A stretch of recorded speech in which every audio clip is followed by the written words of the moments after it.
पण आता ज्या दोनही उमेदवारांची नावं घेतली, ज्या शक्यता आपण व्यक्त केल्यात, त्यामध्ये शिवाजीदादा आढळराव पाटील म्हणजे शिंदे गटातून अजितदादांच्या राष्ट्रवादीकडे येणार, बरोबर, किंवा प्रदीपदादा कंद भारतीय जनता पक्षाकडून अजितदादांच्या राष्ट्रवादी.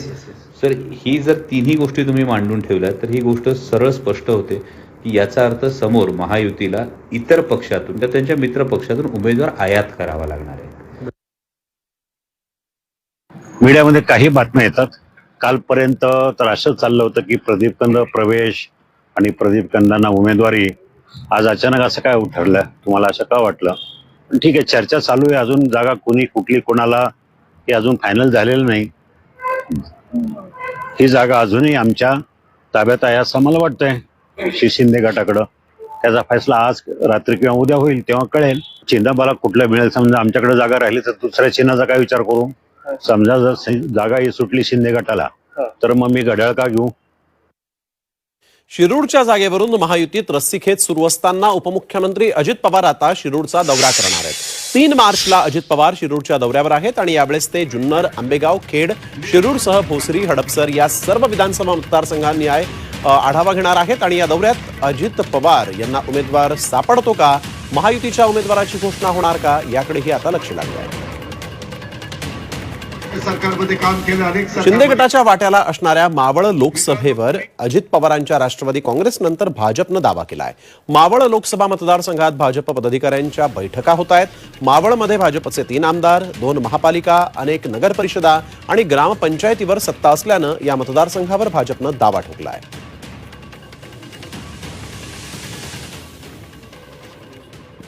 आम्ही लोकशाहीने आम्हाला दिलेला अधिकार फक्त आम्ही मागतोय आणि आम्हाला लढायचे. आम्हाला कुठेतरी कमळावर या ठिकाणी ही लोकसभा लढवायला मिळावी अशी आमची इच्छा आहे. आमचा कुणालाही विरोध नाही आणि आम्ही ती मागणी करतोय. पक्ष आमच्या पक्षश्रेष्ठींकडे करतोय. पक्षश्रेष्ठींनी जो काही निर्णय घ्यायचा आहे तो पक्षश्रेष्ठींनी घ्यावा आणि जो काही घेतलेला निर्णय असणार आहे तो आमच्यासाठी बंधनकारक असणार आहे. तर शिवसेनेचा बालेकिल्ला मानला जाणारा छत्रपती संभाजीनगर लोकसभा मतदारसंघ भाजपनं मागितला असल्याची माहिती केंद्रीय अर्थ राज्यमंत्री भागवत कराड यांनी दिली आहे. छत्रपती संभाजीनगरमधून आपण इच्छुक असल्याचंही कराड यांनी म्हटलेलं आहे. माढा लोकसभा मतदारसंघाच्या निरीक्षक पदाची जबाबदारी मिळाल्यानंतर कार्यकर्त्यांची मतं जाणून घेण्यासाठी ते माढा मतदारसंघात आले होते आणि त्यावेळेस त्यांनी संभाजीनगरच्या जागेबद्दल इच्छुक असल्याचं म्हटलेलं आहे. संभाजीनगरची जागा, लोकसभेची जागा भारतीय जनता पार्टीनं मागितलेली आहे असं मला सांगण्यात आलेलं आहे आणि आमची तयारी सुरू आहे संभाजीनगरच्या जागेसाठी. पण शेवटी पार्लमेंटरी बोर्ड आणि महायुती जो निर्णय देईल तो आम्हा सर्वांना मान्य असेल. त्याहीपेक्षा संभाजीनगरचा खासदार यावेळेसचा माननीय प्रधानमंत्री मोदी साहेबांना सपोर्ट करणारा असेल. मी एक इच्छुक उमेदवार नक्कीच आहे, पण शेवटी पक्ष सांगेल. मी पक्षाचाच कार्यकर्ता आहे. पक्ष सांगेल ते मला मान्य असेल. महायुतीचा ठाण्यातील उमेदवार निश्चित झालेला आहे. ठाणे लोकसभा मतदारसंघातून शिवसेना आमदार रवींद्र फाटक यांना उमेदवारी देण्याची माहिती वरिष्ठ सूत्रांनी दिलेली आहे. ठाणे लोकसभा मतदारसंघातून रवींद्र फाटक महायुतीचे उमेदवार जाहीर केल्यामुळे ठाकरे गटाचे खासदार राजन विचारे यांच्या विरुद्ध आता त्यांची थेट लढत होणार आहे.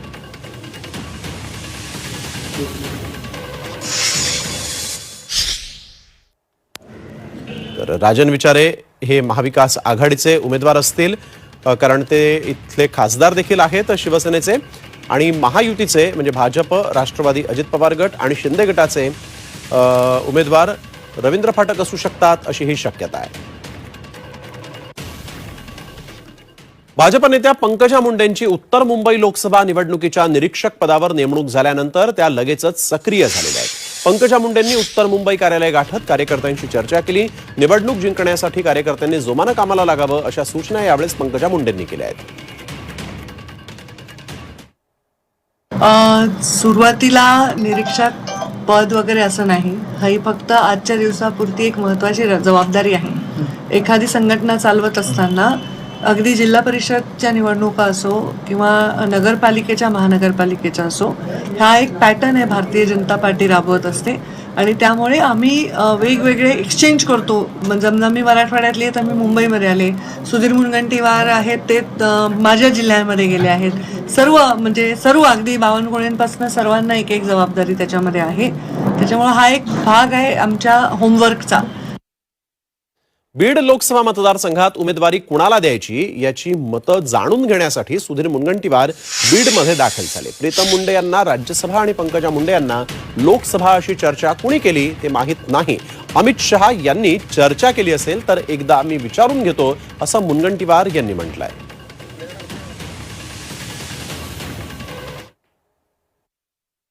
प्रीतमताईंना राज्यसभा आणि पंकजाताईंना लोकसभा अशी चर्चा होते. तुम्ही आता निरीक्षक आहात. कोणी केली चर्चा बघा, त्या व्यक्तीचं जर नाव समजलं तर मग आपल्याला योग्य पद्धतीने त्याच्यावर अभिप्राय देता येईल. शेवटी आज तर मी जनतेचा अभिप्राय घ्यायला आलोय. चर्चा कोणी केली हे नाव सांगितलं म्हणजे अमितभाईंनी केली असेल तर मग एकदा मी विचारून घेतो. महाविकास आघाडीचं जागा वाटप अद्याप ठरलेलं नाही. निवडून येण्याची क्षमता हाच आमचा फॉर्म्युला असेल अशी प्रतिक्रिया काँग्रेसचे नेते बाळासाहेब थोरातांनी दिली. सिल्वर ओकवर महाविकास आघाडीची महत्वाची बैठक झाली आणि या बैठकीला काँग्रेसकडून बाळासाहेब थोरात, नाना पटोले, ठाकरे गटाकडून संजय राऊत उपस्थित होते. जवळपास तासभर ही बैठक सुरू होती. तत्पूर्वी ट्रायडंटमध्ये महाविकास आघाडीसह वंचितच्या नेत्यांमध्येही चर्चा झाली होती. नाही, याचा फॉर्म्युला काहीच नाही. जो निवडून येण्याची क्षमता ज्याच्याजवळ ज्या जागेवर असेल त्याची ती जागा. आम्ही त्यामध्ये नंबर फॉर्म्युला बाकी काही नाही. एकच फॉर्म्युला, निवडून येण्याची क्षमता. आणि आता बातमी येते दिल्लीमधून. भाजप केंद्रीय निवडणूक समिती आज दिल्लीमध्ये महत्वाची बैठक घेणार आहे. लोकसभा निवडणुकीसाठी उमेदवारी कुणाला द्यायची यावर या बैठकीत चर्चा होईल. लोकसभा निवडणुकीच्या उमेदवारांची पहिली यादी 1 किंवा 2 तारखेला जाहीर केली जाणार आहे. महाराष्ट्रातून या बैठकीसाठी उपमुख्यमंत्री देवेंद्र फडणवीस उपस्थित राहणार आहेत. त्यामुळे भाजपकडून लोकसभेसाठी कुणाला संधी मिळणार याचीच उत्सुकता लागली आहे. आणि आता बातमी येते नाशिकमधून. ठाकरेंच्या शिवसेनेचे नाशिक जिल्हा प्रमुख सुधाकर बडगुजर यांच्यावर गुन्हा दाखल झाला. बॉम्बस्फोटातील आरोपी सलीम कुत्ताच्या व्हायरल व्हिडिओ प्रकरणी आडगाव पोलिसात गुन्हा दाखल करण्यात आला. यामुळे लोकसभा निवडणुकीपूर्वी बडगुजर यांच्या अडचणीत वाढ झालेली आहे. राजकीय दबावापोटी माझ्यावर गुन्हा दाखल केला गेलाय. आरोपी सलीम कुत्ताची भेट तो अपघात नव्हता. निवडणुकीत दूध का दूध पाणी का पाणी समोर येईलच अशी प्रतिक्रिया सुधाकर बडगुजर यांनी दिली आहे. पोलीस स्टेशन आडगाव येथे दिनांक 27/2/2024 रोजी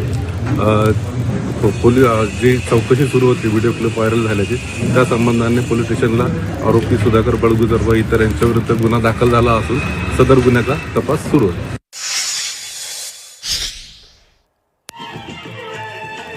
हा निश्चितपणाने निंदनीय आहे. 8 वर्षानंतर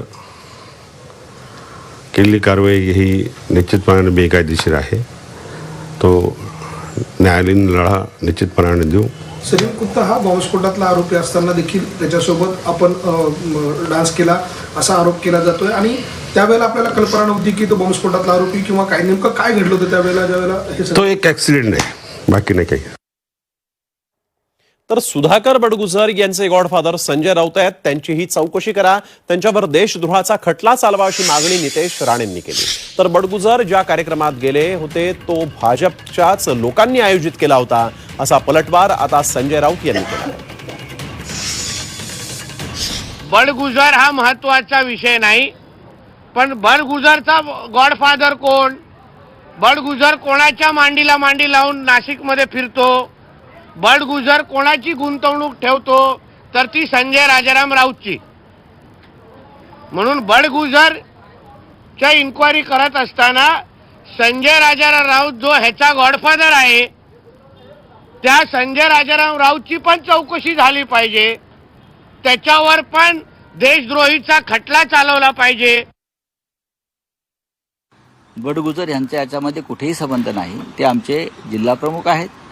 खरं म्हणजे ज्या कार्यक्रमाला बडगुजर गेले होते त्या कार्यक्रमाचं नियोजन आयोजन हे भारतीय जनता पक्षाच्या पदाधिकाऱ्यांनी केलं होतं.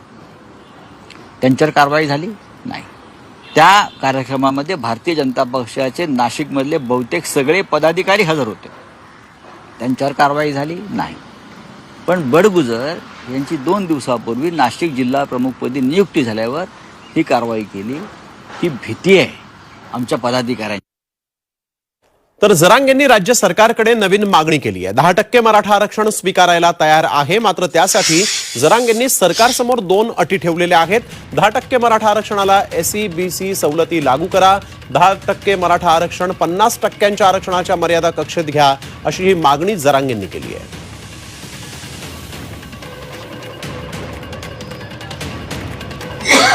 ते जे 10% आरक्षण आहे, जे EC-BC सवलती होत्या त्या ह्या 10% ऍड करा. एक याला 10% आरक्षण हे 50% आत घ्या, 50% आत घ्या OBC आरक्षणात. हे 10% आरक्षण तुम्ही म्हणताना मी ते स्वीकारायचं, त्याला 50% आत घ्या आणि EC-BCच्या ज्या सवलती होत्या त्या लागू करा.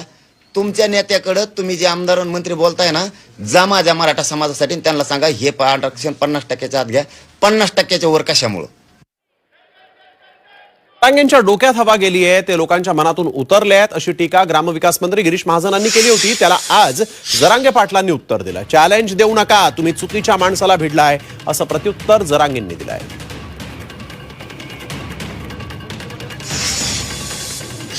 मुख्यमंत्र्यांच्या बाबतीमध्ये जे घाणेरडं वक्तव्य करतात, एकेरी भाषेत बोलतात, शिव्या देतात आणि देवेंद्रच्या बाबतीमध्ये तर त्यांनी कळसच केला. म्हणजे त्यांचं तिथे सगळं संपल्यासारखं मला वाटतंय. काय म्हणजे तुम्ही आई बहिणीचा उल्लेख करून तुम्ही उपमुख्यमंत्र्यांना शिव्या देणार आहात आणि आम्ही ते ऐकून घेऊ. मला वाटतं की त्यांच्या डोक्यात वेगळी हवा गेलेली आहे, पण ती आता उतरलेली आहे. लोकांना कुणालाही पटलं नाही, आमच्या मराठा बांधवांना सुद्धा पटलेलं नाही आहे. मी म्हणेल तेच करा, नाही तर तुमच्या आई बहिणीचा उल्लेख करून मी तुम्हाला शिव्या देईल. मला वाटतं हे फार त्यांनी आता अतिरेक केलेला आहे. आता यापुढे मुख्यमंत्री मोदींनी सांगितलेलं आहे की कायद्यातच राहून तुम्हाला काम करावं लागेल, अन्यथा तुम्हाला विचार करावा लागेल सगळ्या गोष्टींचा. आणि त्यामुळे आता लोकांच्या मनातून ते उतरलेले आहे. मोदी साहेब आले, येऊन गेले, त्यांना म्हणा चॅलेंज देऊ नका मला. हो, तुम्हाला गोडीनं जितकं हाताळता येईल ना तितकं हाताळायचं, चॅलेंज नाही द्यायचं. तुम्ही एक तर गलत माणसाला खेटलात. हा, तुम्ही एक तर गलत माणसाला खेटलात. आणि आम्ही हे कार्यक्रम विद्यार्थी आणि महाराष्ट्राची जनता डोळ्यासमोर ठेवून स्थगित केलेले आहेत आंदोलन. आम्हाला लेकरं कळतात, विद्यार्थी कळतात, सामाजिक कार्यक्रम कळतात, आम्हाला लग्नकार्य लोकांचे टेम्पो गुत्तील, माता मावल्या लेकरं गुत्तील, त्यामध्ये याचं भान आहे, जाण आहे, अशांतता आम्हाला पसरायची नाही. आणि काही लाड केले नाहीत. काय लाड केले? 30 दिवसात 40 दिवस घेऊन गेलात, आलात का आणखीन माघारी? मला बोलायला लावू नका उगाच.